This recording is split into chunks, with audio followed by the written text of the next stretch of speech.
السلام علیکم۔ آج کے ویڈیو میں ہم غزوہ موتا کے بارے میں جانیں گے۔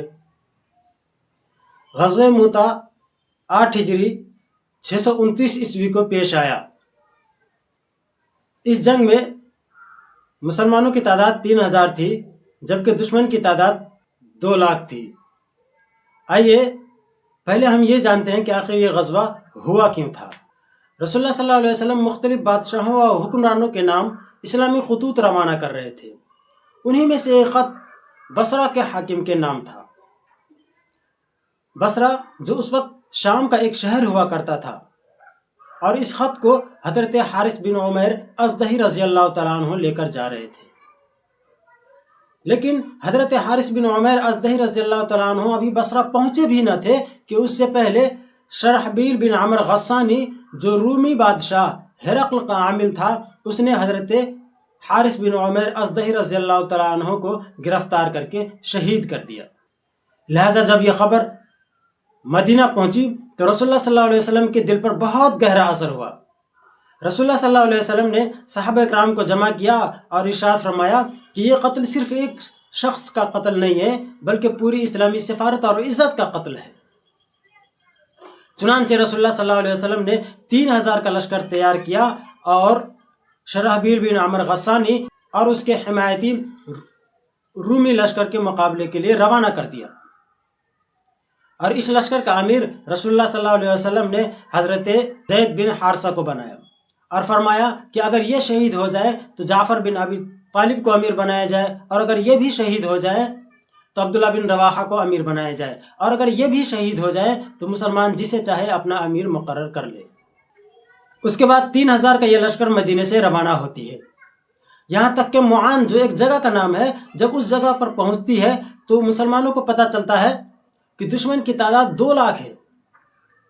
اس خبر کو سن کر مسلمان 2 راتیں ایک ہی جگہ قیام کیے رہتے ہیں اور سوچتے ہیں کہ آگے بڑھا جائے یا نہ بڑھا جائے۔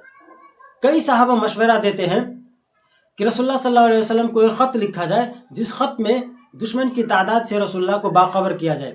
اس کے بعد رسول اللہ صلی اللہ علیہ وسلم ہماری مدد کے لیے اور لشکر روانہ کریں گے، یا پھر جیسے آپ صلی اللہ علیہ وسلم حکم کریں گے اس کے موافق ہم لوگ عمل کریں گے۔ تب عبداللہ بن رواحہ نے ایک پرزور تقریر کی اور لوگوں سے کہا، اے لوگو، تم لوگ جس چیز سے بھاگ رہے ہو وہی تو تمہاری تمنا ہے، یعنی شہادت۔ ہم لوگ تعداد یا طاقت کے بل پر نہیں لڑتے، ہمارا سہارا اللہ ہے اور ہمارا مقصد اللہ کے دین کی سربلندی ہے۔ ہمیں دشمن کی تعداد اور طاقت سے کیا لینا دینا؟ دیکھو، ہم لوگ کے پاس 2 ہی راستے ہیں۔ اگر ہم غالب آ گئے تو یہ اسلام کی فتح ہوگی، اور اگر ہم شہید ہو گئے تو یہ ہماری آرزو کی تکمیل ہوگی۔ مسلمانوں، آگے بڑھو اور اللہ کے نام پر جہاد کرو۔ عبداللہ بن رواحہ کی تقریر نے پوری فوج کو گرما دیا، اور سب نے بیک زبان ہو کر کہا کہ دشمن کی تعداد چاہے جتنی بھی ہو، ہم کو اس سے کوئی غرض نہیں ہے، اور ہم اللہ کے نام پر جہاد کریں گے۔ اس کے بعد 3000 کا یہ لشکر آگے کی طرف روانہ ہوتی ہے، یہاں تک کہ موتا جو ایک جگہ کا نام ہے، اسی جگہ پر دونوں فوجوں نے سب بندی کی اور جنگ شروع ہوئی۔ سب سے پہلے زید بن حارثہ نے اسلامی جھنڈے کو تھاما اور لڑتے رہے یہاں تک کہ شہید ہو گئے۔ اس کے بعد جعفر بن ابی طالب نے جھنڈے کو تھاما اور لڑتے رہے، اور لڑتے لڑتے ان کا وہ ہاتھ کٹ گیا جس ہاتھ سے اس نے جھنڈے کو تھاما تھا، تو وہ دوسرے ہاتھ سے جھنڈے کو تھام لیتے ہیں۔ اس کے بعد ان کا وہ ہاتھ بھی کٹ جاتا ہے جس ہاتھ سے اس نے جھنڈے کو تھاما تھا۔ لہذا دونوں ہاتھ کٹنے کے بعد جعفر بن ابی طالب نے سینہ اور کندھے سے جھنڈے کو بھینچ لیتے ہیں، تب بھی دشمنوں نے تلوار کو برسانا بند نہیں کیا، یہاں تک کہ جعفر بن ابی طالب کی شہادت ہو جاتی ہے۔ ایک نقطہ میں یہاں پہ بیان کرنا چاہتا ہوں، اور وہ یہ ہے کہ جعفر بن ابی طالب کا نام جعفر بن ابی طالب ہی ہے، لیکن تاریخ اسلام میں انہیں جعفر طیار کے نام سے جانا جاتا ہے۔ ان کی وجہ یہ ہے کہ اس جنگ میں جب اس کے دونوں ہاتھ کٹ گئے تو اللہ تبارک و تعالیٰ نے ان کو 2 پر عطا کیے، جس پر کے ذریعے یہ جنت میں اڑتے رہتے ہیں۔ طیار کے معنی اڑنے کے ہیں، جعفر طیار یعنی اڑنے والے جعفر طیار، اسی جنگ میں ان کو لقب ملا۔ اب موضوع پر واپس آتے ہیں۔ حضرت جعفر طیار کی شہادت کے بعد عبداللہ بن رواحہ جھنڈے کو تھامتے ہیں اور وہ بھی لڑتے رہتے ہیں یہاں تک کہ ان کی بھی شہادت ہو جاتی ہے۔ تب حضرت ثابت بن ارقم جھنڈے کو ہاتھ میں لیتے ہیں اور مسلمانوں سے کہتے ہیں اے لوگو تم لوگ اپنا امیر مقرر کر لو۔ تو سارے مسلمان کہتے ہیں کہ ہم لوگوں نے تم کو ہی اپنا امیر مانا۔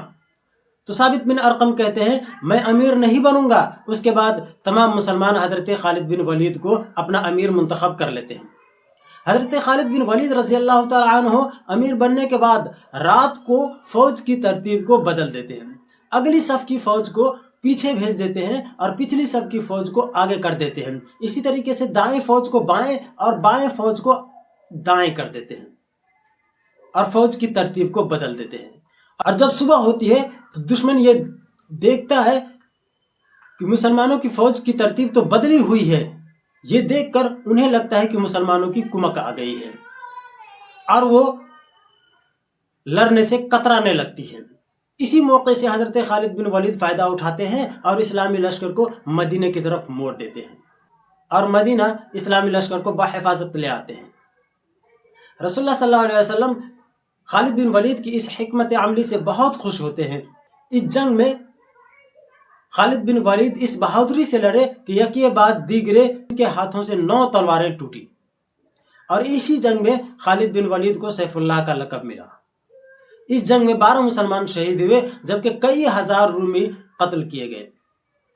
مزید اسلامی تاریخ سے واقفیت کے لیے ہمارے چینل العرب اردو کو لائک، شیئر اور سبسکرائب ضرور کریں۔ فی امان اللہ۔